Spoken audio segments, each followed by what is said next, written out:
పరిషత్ ఆధ్వర్యంలో ధర్మ చైతన్య పాదయాత్ర ధర్మసభ నిర్వహించబడుతుంది.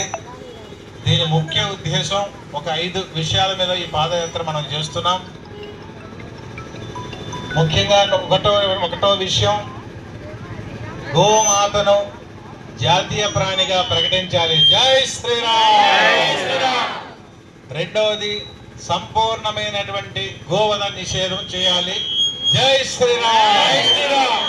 గో సంరక్షణ కేంద్రాలు జిల్లాల వారీగా ఏర్పాటు చేయాలి.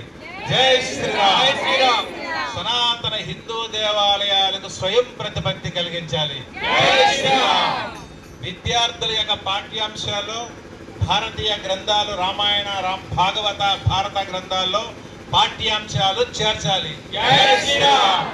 ఇటువంటి విషయాల్లో అన్యమత ప్రస్తావన లేకుండా ఎక్కడెక్కడైతే గోవులను నిర్బంధంగా బంధించి ట్రాన్స్పోర్టేషన్ చేస్తూ బలవంతమైనటువంటి గోవధ చేస్తున్నారో వారిపైన కఠినమైన చర్యలు తీసుకోవాలని ప్రభుత్వానికి ఎన్నో మార్లు మనం తెలియజేశాం, విజ్ఞప్తి చేశాం.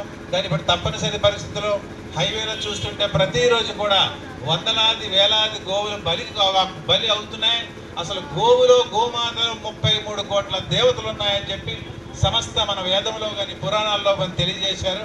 అయినప్పటికీ కూడా మరి భారతదేశంలో ఉన్నటువంటి 100 మంది కోట్ల హిందువులు ఉండేటప్పుడు హిందువుల యొక్క ఆరాధ్య దైవమైనటువంటి గోమాతను దాన్ని వధ చేస్తూ దాని మాంసాన్ని ఇతర దేశాలకు కూడా కంటైనర్లో పంపించినటువంటి పరిస్థితి మనకి తెలుగు రాష్ట్రాల్లో ఉభయ గోదావరి జిల్లాలో జరుగుతున్నట్టు రోజు పేపర్లో చూస్తున్నాం. కాబట్టి దీన్ని సంపూర్ణ నిషేధం చేసిన వరకు భారతీయ ధర్మ పరిషత్ దాని మీద పోరాడుతుంది.